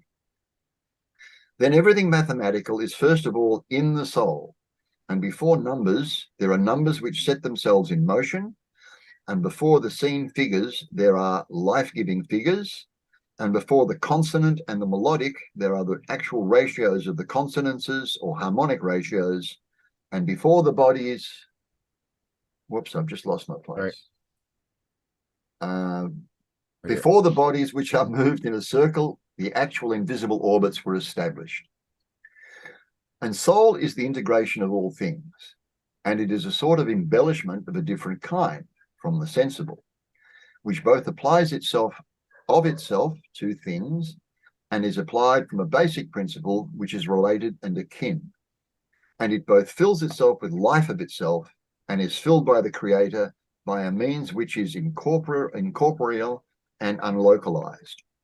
Just quick, I want to just read the Kepler edition on the side here, where Kepler writes, in the Timaeus, which is beyond all hazard of doubt a kind of commentary on the first chapter of Genesis, or the first book of Moses, converting it to the Pythagorean philosophy, as is readily apparent to the attentive reader who compares the actual words of Moses in detail.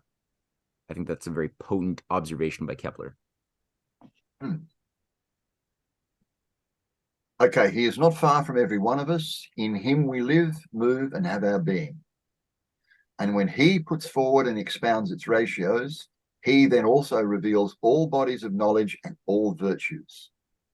Therefore, soul has its essence in these species, and it must not be supposed that number, which is in it, is a multiplicity of units, nor that the form and idea of those things which may be scattered in space must be understood as corporeal. But all things must be taken as life-giving and intellectual, and as the first originals of visible numbers and figures and ratios and motions. And here we must follow Timaeus, who integrates and completes the whole source and structure from the mathematical types and locates it in the causes of all things.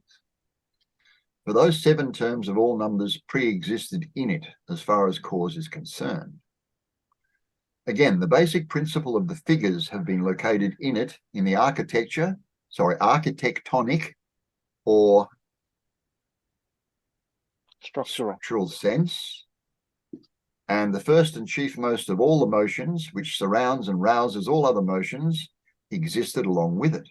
And this is just important. This is one of the few footnotes that I like, which is the author is smart. I mean, the translator is smart. He's just a little misguided in places, so we're skipping most footnotes. But here he says, see Plato's construction of the world soul in the Timaeus from the geometric series of 1, 2, 4, 8 and 1, 3, 9, 27, which maybe I think we might read the Timaeus and look at the construction of the harmonic octaves and the modes in the Timaeus that Kepler generates, and how he comes up with these very important numbers, which we just saw right there. but yeah, that's a very important idea of the first cause generating all other number. I was going to read the bottom part of the page above, Matthew, to maintain continuity. Yeah, do it. Again, the basic principles of the figures have been located in it in the architectonic or structural sense. And the first and chiefmost of all the motions, which surrounds and rouses all other motions, existed along with it. For all that moves, the basic principle is the circle and circular motion. Therefore, the concepts of mathematical things, which integrate souls, are essential and self-moving.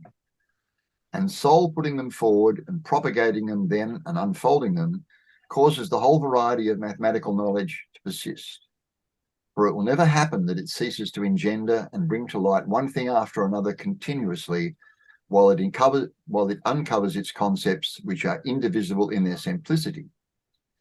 For it has previously received everything by way of chief and primeval species, and in accordance with its limitless ability, from the basic principles which it has previously adopted, it constructs the development of contemplations of every kind. So much for Proclus. Now we're back to Kepler. I wanted to transcribe the whole passage, not only because he set the genuine terms of the harmonics, the circles and the arcs cut off by the figures, among other mathematical things, in the soul and in the mind essentially, in such a way that these mathematical things become for the soul and correspondingly the soul for them, insofar as they are separated from individual things, like a sort of essence, but also because he removes from me, when putting forth similar views, the blame for rejecting Aristotle in both directions, and gives an outstanding recommendation to this philosophy. On numbers indeed, I should not contest the view that Aristotle rightly refuted the Pythagoreans, for the numbers are at second remove, in a sense, or even at third and fourth, and beyond any limit I can state, and they have in them nothing which they have not got either from quantities or from other true and real entities, or even from various products of mind. Thus, I do not attribute anything either to the Platonic numbers, which are attributed to the change in republics, which Bowden adopts in his historical method, nor to those called climacteric, that is, on their own account, except insofar as they number the revolutions and configurations of the stars, as I indicated not long ago openly enough in the prolegomena to the ephemerides.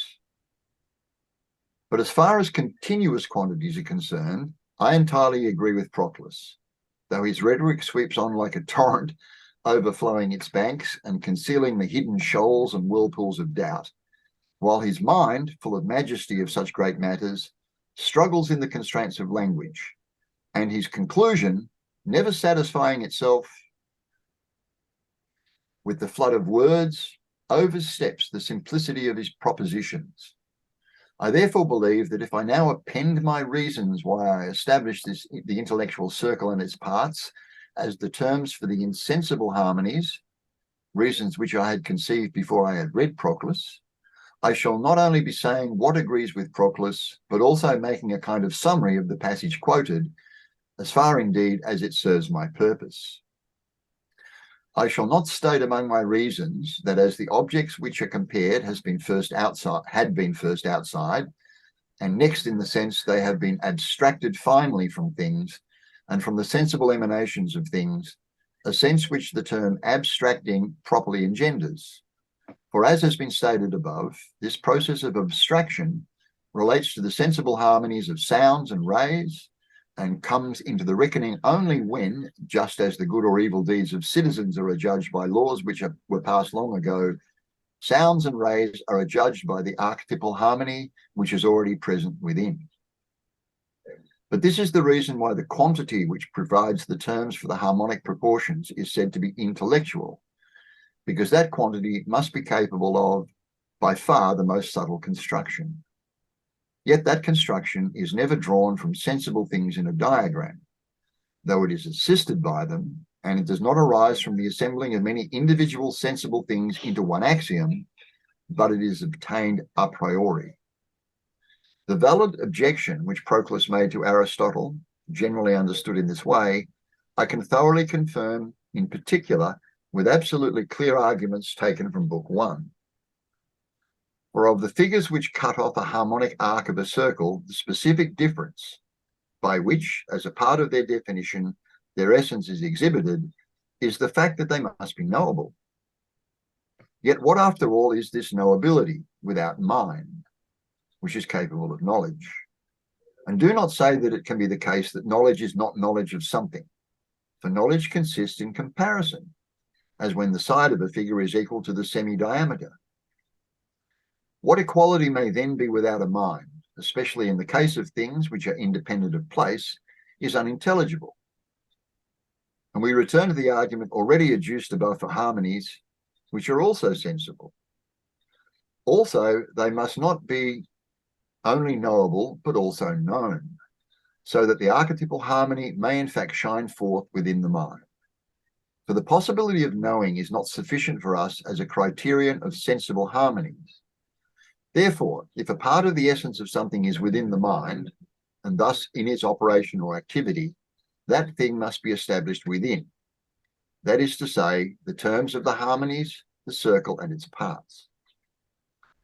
You may ask how knowledge of a thing can be possessed when the mind has never learnt it, and perhaps cannot learn it if it is deprived of sensation of external things. To this Proclus replies above in words which are commonplace in his philosophy. We today, if I am not mistaken, quite correctly use the term instinct. Indeed, to the human mind and to other minds, quantity is known by instinct, even if for this purpose it is derived of all sensation. Of itself, it understands a straight line. Of itself, an equal distance from a given point. Of itself, it forms for itself from these an image of a circle. If so, it can much more readily find the construction by means of that, and so perform the function of the eye in seeing the diagram, if there is nevertheless a need for one. Certainly the mind itself, if it never had the use of an eye at all, would demand an eye for itself for the comprehension of things which are placed outside it, and would lay down laws for its structure which were drawn from itself, if in fact it were pure and sound and without hindrance, that is, if it were only what it is. For the recognition of quantities, which is innate in the mind, dictates what the nature of the eye must be. And therefore the eye has been made as it is because the mind is as it is, and not the other way round. Why waste words? Geometry, before which the origin of things was co-eternal with the divine mind, and is God himself, for what could there be in God which would not be in God himself, supplied God with patterns for the creation of the world, and passed over to man along with the image of God, and was not in fact taken in through the eyes. Therefore, since quantities possess constructibility not by virtue of the figures passing before the eyes, but in virtue of being clear to the eyes of the mind, in virtue not so much of having been abstracted from sensible things, but of never having been associated with them. Therefore, we have rightly established abstract quantity as the terms for archetypal proportions, that is, those which are constructible from the divisions of the circle.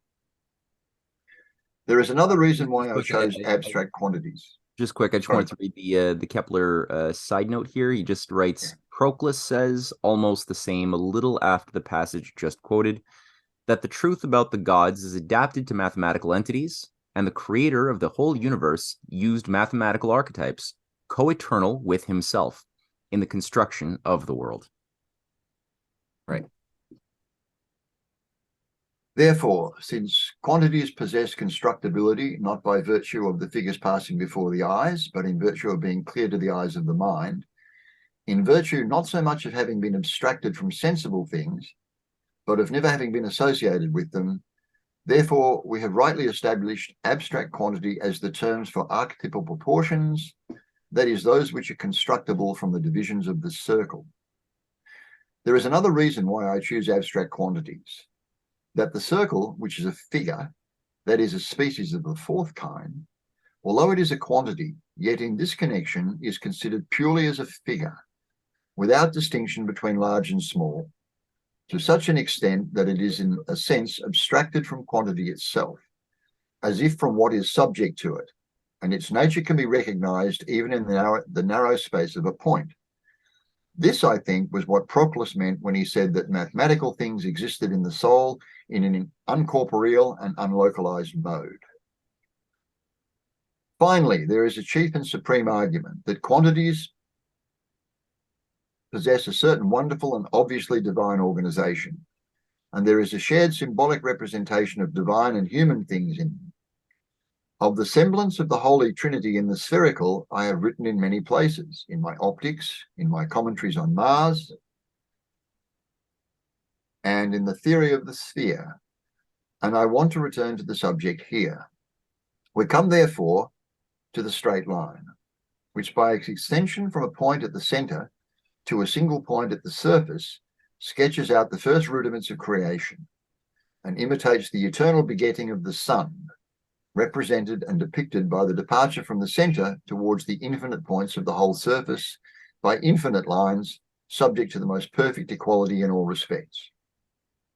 And this straight line is, of course, an element of a corporeal form.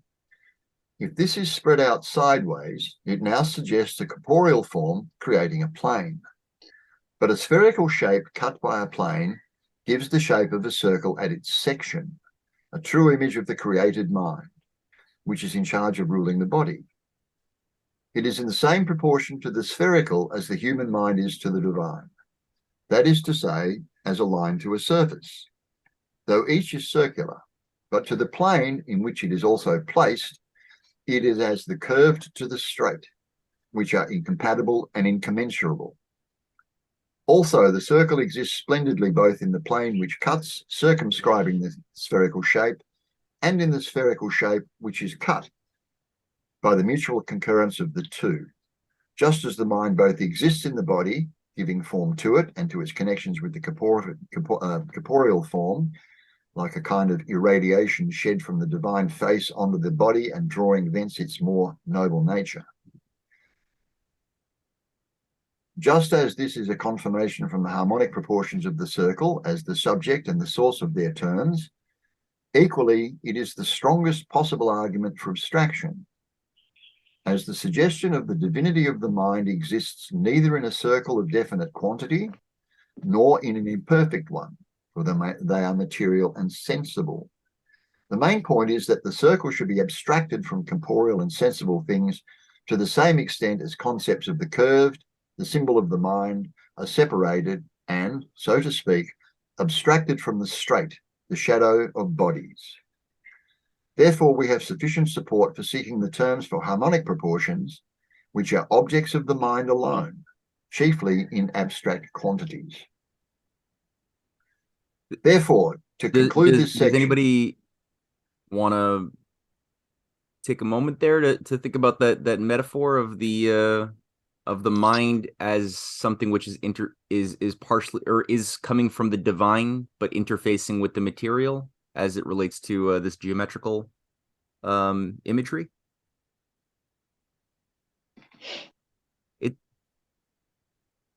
It's a bit of a brain scratcher, admittedly, and it's a wonderful. It's been treated by a few people, and this one fellow who lived before Kepler treated this at length, named Nicholas of Cusa, and Kepler talks about Cusa and the Mysterium Cosmographicum a lot. Lyndon LaRouche makes the point that modern physical science finds its origin actually in the figure of Nicholas of Cusa, who worked really hard at the to end the religious wars in the mid 15th century. Anyway, but he was also a really, really amazing mind, a Platonist, of course. And the interesting thing with the mind of human beings and how how the divine is expressed in the mind of humans and in all of creation, right, in varying degrees, is really it's nicely expressed when you think about how this idea of the circle. If you think of the circle, well, the circle is something which we tend to find in a two-dimensional space, right? So if you think of the two-dimensional space in which a circle exists as being likened to the material physical world, you could think about the circle not being something which emerges or originates from within that two-dimensional space, but which is something which can be created by an intersection of a sphere from three-dimensional space. But if you're living in a two-dimensional zone, you like if you're in that domain of two-dimensionality, that third dimension won't exist for you. But if you cut a sphere at any moment, that cross section of what you've cut in the sphere is going to be a circle, right? So there's this idea of higher orders, which you could create two-dimensionality from a higher three-dimensional shape. Or let's say you could take a cube, right, and you cut the cube. You could look at the side and see, oh, I've made a square. Or inverse, like there's a variety of things. Or you could take a square and you could fold it, right, and make a line. So that square or that circle which folds, you can make a line, a perfect straight line. And so you could make everything from a higher dimension, but you can't make the higher dimension from adding up the lower dimensions. So you can't add a bunch of lines together and make a square, because a line, if you add a line, it has length, but it doesn't have breadth, right? So if you add a bunch of zero breadths together, these zero breadth lines, you're gonna still get zero. It'll just have length. It won't have actual area. It's funny you say that, because when I took geometry, that's exactly what they kind of did. They said, okay, you have a point that's 0 dimensions. Okay, we'll put 2 points there and you connect it and there's a line. Then you take a line and copy it, and you can connect the vertices and you get a square. Then you take the square and you can connect the vertices and get a cube. And then eventually you go up connect the vertices of a cube and you get a, what do they call it? A tesseract? Yeah, tesseract, which is the 4-dimensional version of a cube. You like can't really visualize. With the cube inside of a cube or something? Yeah, that sort of thing. Right. And then if you slice one of those, when you're in 4 dimensions, you slice that, you're going to get a cube. Which is weird to think about. Well, that's exactly the soul killing way of education. The equivalent of the T2 is proportional to A to the cube, meaning that you can, that's Aristotelian, okay? Meaning that if you only want technicians, you wouldn't teach them the formulas and they wouldn't apply those formulas, but they will never feel or live the excitation of the soul discovering those formulas. And I would say that those who are, I know some of my friends who are a little bit more brighter than the average, they would take those things as a game. Okay, they understood perfectly that it has not been discovered like that. But if you take it as a game, it's less soul killing. Yeah, when you have a game, you have a certain number of instructions of rules of the game, but you know perfectly that you have the right to create the rules of the game. And if you have that kind of mentality, you will go to the source of how to discover the rules of the game. Good point. Yeah, that's why I was liked about geometry, even high school, where you have to make a proof for something and find out why is it that all isosceles triangles have equal sides or equal angles. And it was very set out and very there was a way to get there, and it had to do with it was like law, where you had precedent and you used what was previously proved to prove what you had. So you're building a sort of network of proofs, and it was a creative process. There was not a necessarily right way to do it. There was not one way to do it. There's so many different ways to prove the isosceles triangle theorem. It's crazy. Absolutely. Did you find that any of those proofs that all isosceles triangles will have 180 degrees internally, did you find that they were satisfying, that there was a general, or did you find it was when you say it was all based upon precedence? I guess I'm not quite following what you meant. So in the beginning of you read Euclid's Elements, he starts out by defining everything. He says what a point is, what a line is. And so there's certain things you have to leave undefined because you need to use previously defined terms to define a term. And then he goes on to assume certain things, certain obvious things, like 2 points determine a line. You can always draw a point between two lines. It's pretty obvious. You have to assume a few things to get going. And then from there, you're able to build simple proofs of like if we bisect a line in a certain area, then the length from A to B and B to C equals the length AC.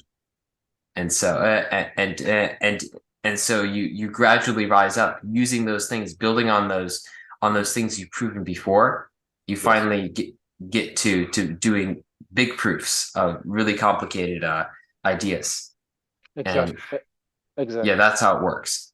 Yes. And I want to say that it's a very good process because you have the mentality of understanding that it's a game. And I will always remember my class of deductive mathematics, okay? Because the teachers was brilliant enough to make us understand that it's a game, okay? And the axioms are the rules of the game. And as long as you understand that you have the right to create a certain number of axioms as the rules of the games, it's also imply that you can change the game, okay? But within the game, you have to follow those rules, but it doesn't mean that you're condemned to be in that game. You can create other games. And from that, you go very easily to the supreme idea or the supreme timeless forms of beauty, goodness, and truth, okay? Because at the level of the game playing, if you're open-minded enough, if you have the right to change the rules of the game, it means that maybe there is an ultimate game that is not created by you. And there you go to the timeless ideas or the timeless forms in the Platonic meaning. Yeah, that's why I think I definitely think that's very true. That in class now and like math now, there is like for basic arithmetic, there is those types of things you do as well, but you never get taught them, partly because they're seen as too complicated for somebody to understand. I was never taught like what are the things you assume? What are the postulates and axioms in basic arithmetic that we're assuming down there? Yeah, exactly. And to learn that, I've always wondered how would it be to learn arithmetic that way, and would you have a better understanding, a higher understanding of how it worked generally? Yeah, but maybe it comes from Russell's recommendation to give a kind of education for the rulers and another kind of education to the ruled, okay? Meaning that if you are part of the ruler, you will be taught that those are games and you have the right to change the rules of the game, precisely the privilege of the rulers. Rulers. But Quan, do you think that those, from the standpoint of that type of society, do you think that those who have the privilege to be part of the creative managerial class of rulers who know how to like play above the rules of the game that everyone else is supposed to abide by, is there any sense of ontological truth that they are confronted with along the way, or how do you think? I understand your question. Here's my answer. The problem is that they wouldn't be capable to reach to the first level of beauty, which is a timeless dimensional forms or timeless forms. But the tragedy that they would kill themselves, okay? Because with that attitude, they would not be capable to embody the next timeless forms, which is goodness. Okay, if they look down on most people with that kind of attitude, they would not be capable to go to goodness, and they are destroying themselves on the long term, of course. And destroying everybody else along the way. Oh, of course, but they would destroy themselves because they would block their path to goodness and ultimately to truth. But they would be capable to reach to beauty, at least the first level of beauty, and that's why they are capable to impress most people. You see, this is what pains me when I hear Roger Scruton, because I feel like he's somebody who has very clearly attained that level of beauty, Sir Roger Scruton. And I feel like he was pressing on the limits of morality outside of beauty, but he didn't quite fully make that he didn't break through, so to speak. It's clear.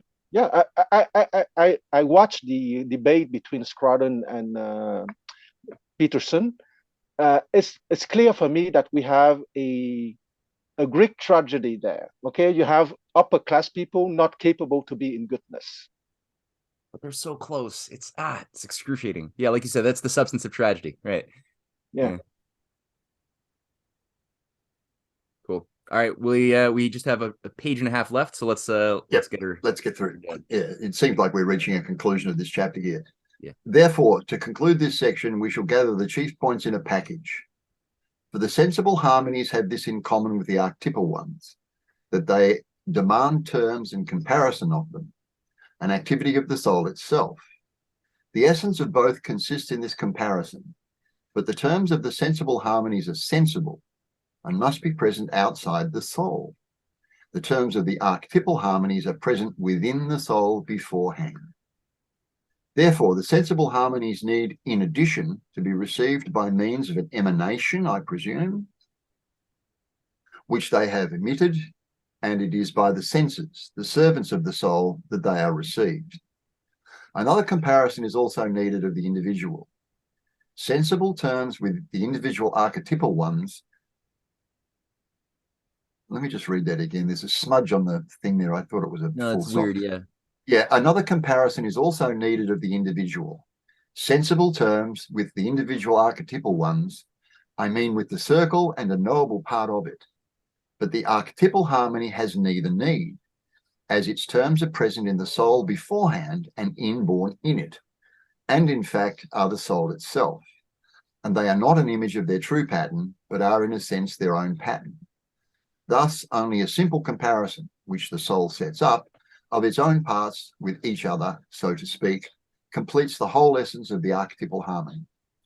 Finally, the soul itself, engaged in this activity, is the harmony with which we are concerned. Just as, without reference to this activity, the circle and its parts are, that is to say, they are the terms of the harmony, and in the end, harmony is wholly spiritualized and so deified. Bam. Oh, I'm exhausted.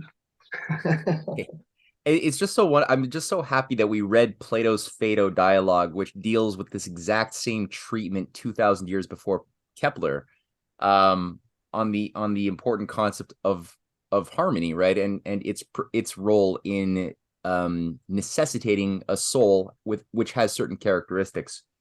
It's quite something. And again, for anybody listening online or here, don't feel intimidated. This is something which, again, is worth revisiting again and again, and you're always going to extract new insights out of it every time you return to this writing. At least a dozen times. Yeah, no, I can see that for sure. You can always get something else out of it. Thank you, Paul, by the way. A pleasure. Look, I missed last week, so I put my hand up this week thinking, yeah, it's good when I get involved. I kind of follow things a little bit better myself, even though, in all truth, I'm probably like most of us, I'm not understanding exactly what's being said every sentence that I read. What I would say, I've made a Telegram group, and I'd like as many people who are capable of getting on Telegram on their phone or computer to get on Telegram, send me a message. I put my contact info in the chat area of the Zoom link. If you just scroll up. Is it different from the usual Matthew Arrett one? Yeah, at Matt Arrett. I mean, I get all your stuff on Telegram already, but it's okay, Matthew so Arrett. Send me a personal message and I'll add you to the Telegram group, which is specifically on Kepler's constructive geometry, and that way we can coordinate some of the work in between reading sessions with people, because, like Hassan was saying, it's really great to read it, but it's incommensurably better to read while working through with a compass and a ruler some of the constructions that Kepler has encouraged people to work through in the previous books that led up to book 4. So one of the things, I'm just going to redo a little screen share here quickly.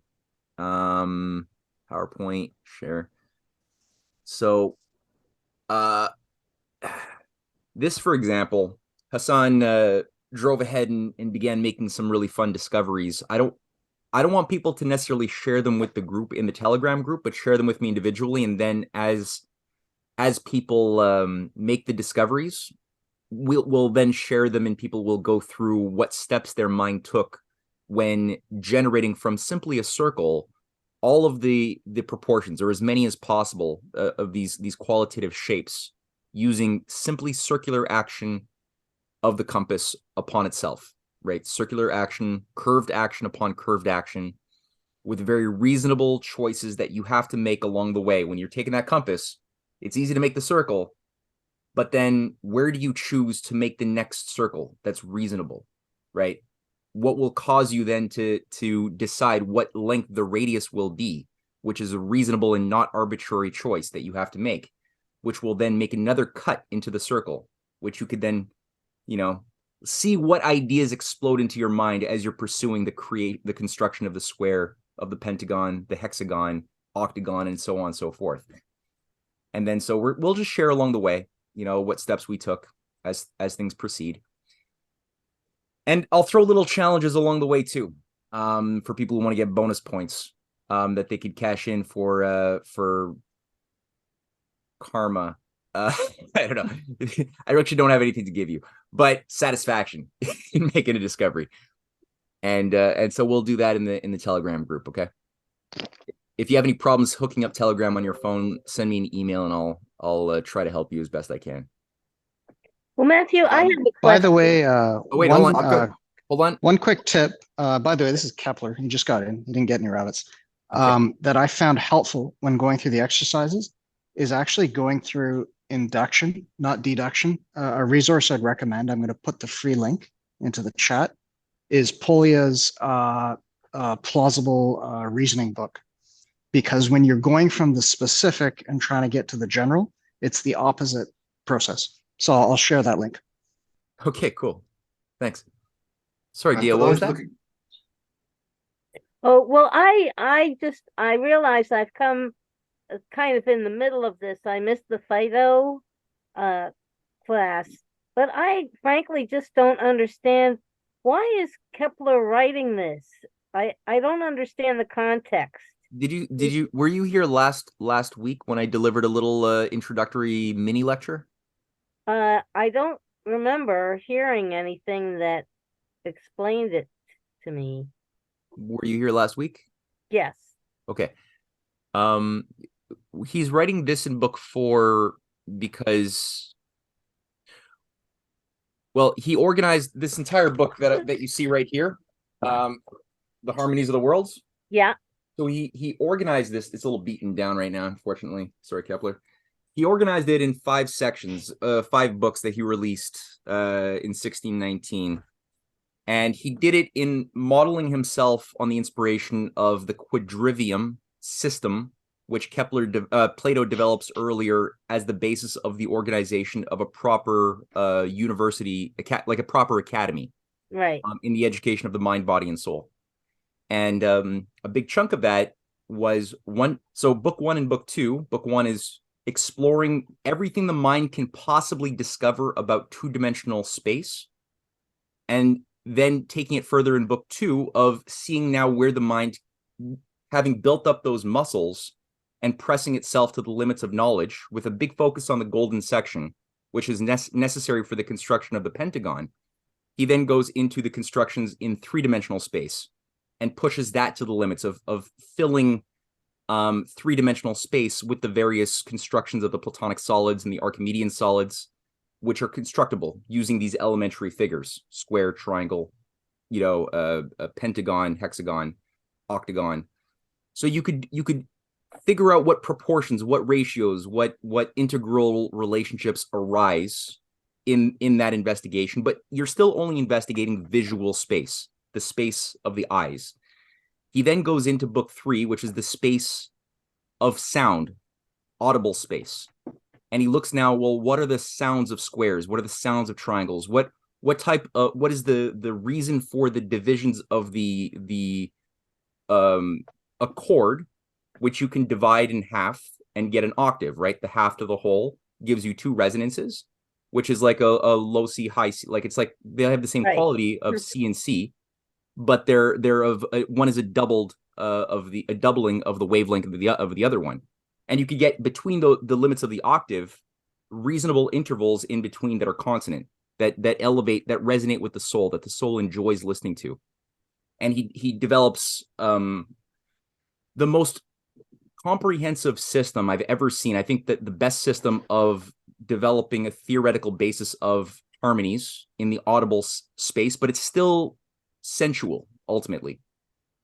So then he takes book 1, book 2, book 3 in the audio and visual space exploration, and then looks at, well, what are the implications of this, having done this, on the space of the soul? What does this mean about the nature of the soul, which is book 4? And this is sort of his homage to to Plato, from the Phaedo, the Meno, the Timaeus, and the Republic, especially, that he really zeroes in on, and we've already gotten a taste of that. And then finally in book 5, which we're not necessarily going to read because we do need to have constructions, whiteboards, we have to get our hands dirty, we need a telescope. Zoom doesn't afford us those liberties, unfortunately.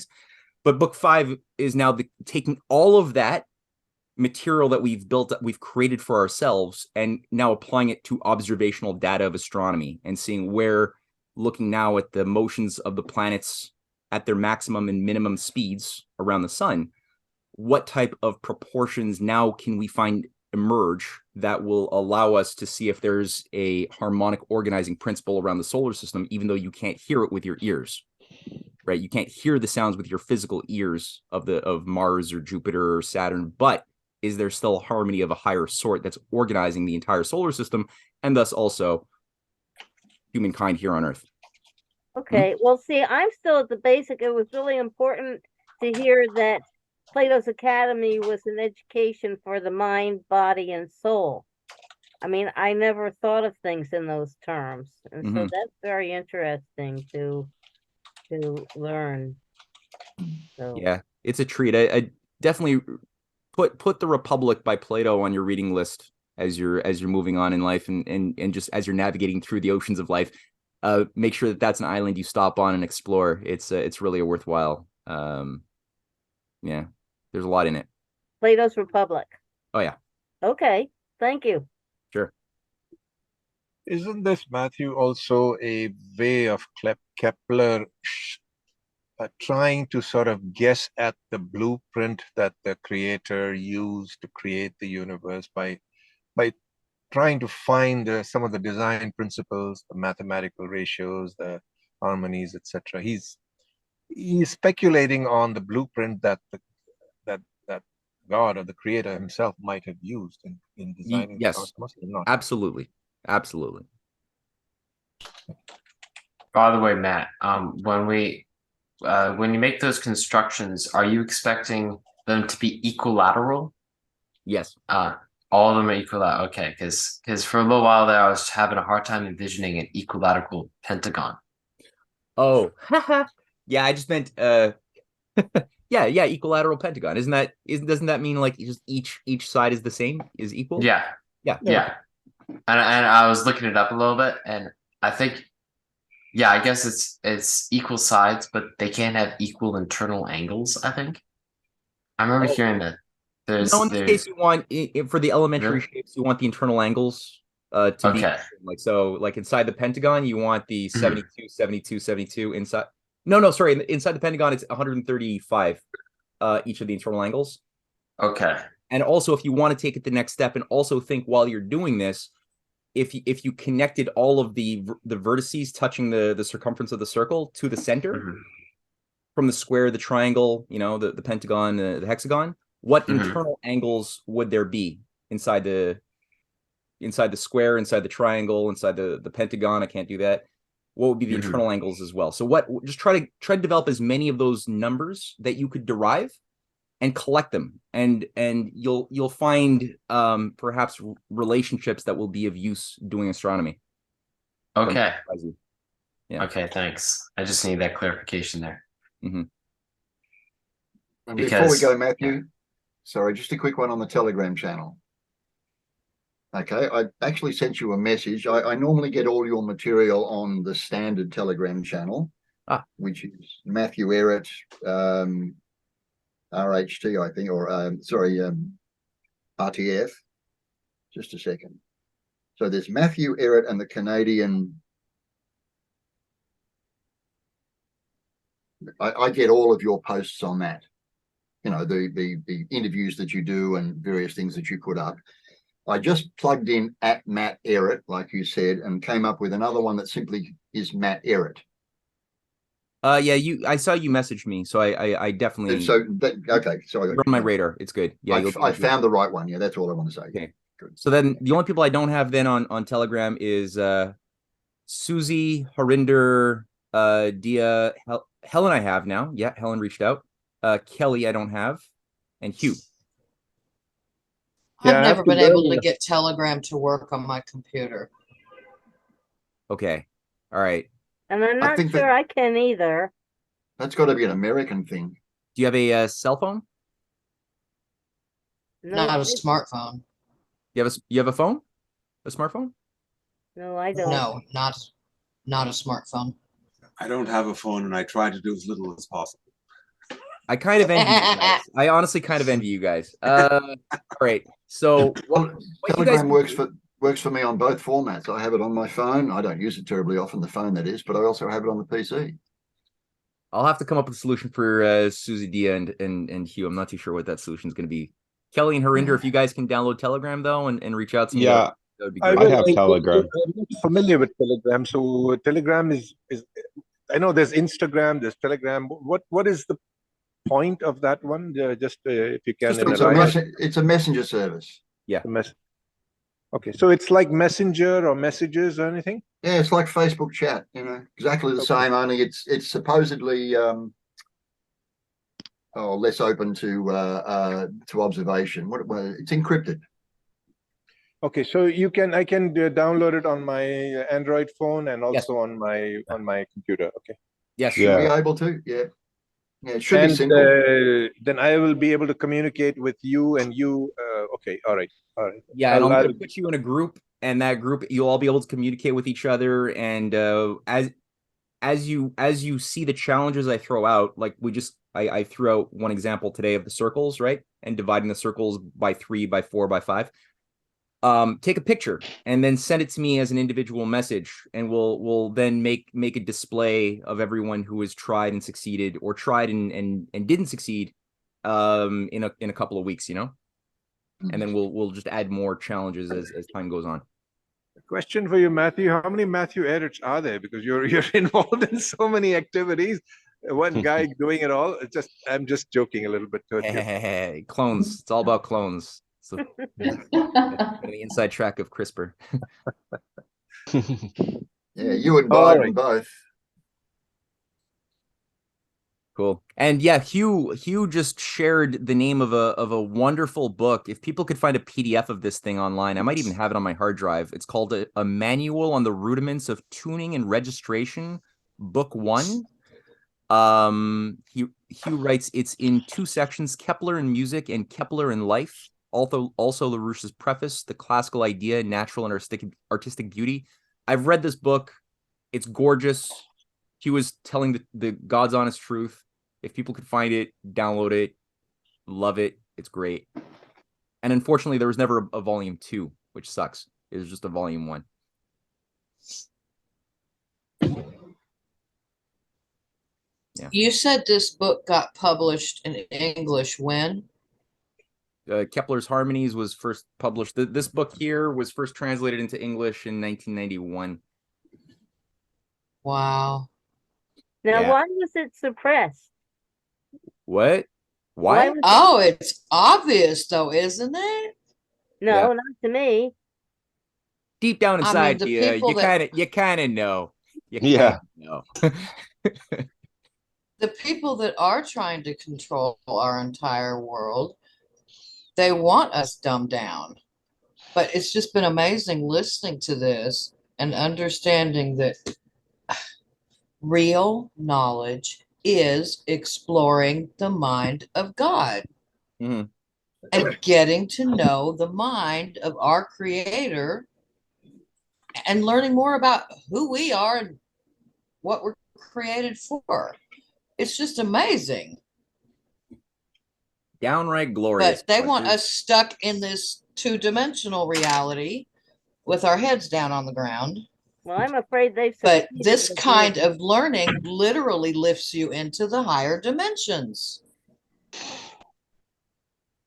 Yeah, it's good stuff. So, I'm just having such a hard time understanding it. I'm afraid they've succeeded with me. Oh, yeah. Stop beating yourself down. Well, I don't know how I'm ever going to construct these things with a compass and all. I mean, it's, I'm verbally oriented. I have no mathematical, that's why You don't need it. I'm taking this because I've always wanted to understand these sorts of things, and it's always just escaped me. So if I can get just a glimmer of what you guys are talking about, I'll be very happy. You're not alone. I'm also in the same boat. I'm not very mathematically inclined at the moment. Last time I did geometry was like 50 years ago. So. Well, same here, and I barely passed the course.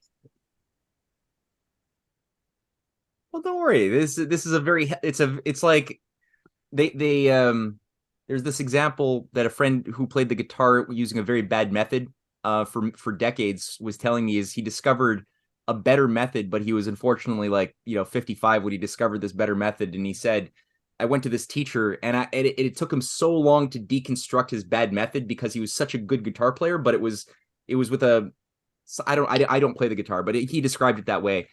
And he's like, and then I had to rebuild myself from scratch. It was so hard. I had all of these presumptions I had to get over. And yet there were these young people around this instructor who were like learning super fast because they didn't have any baggage, So you're actually in a really good place because you never became an expert in the bad method of geometry. You don't have any hangups. You could go straight into a pure natural way now and just leapfrog. It's great. Thank you. I feel tempted to. Helpful.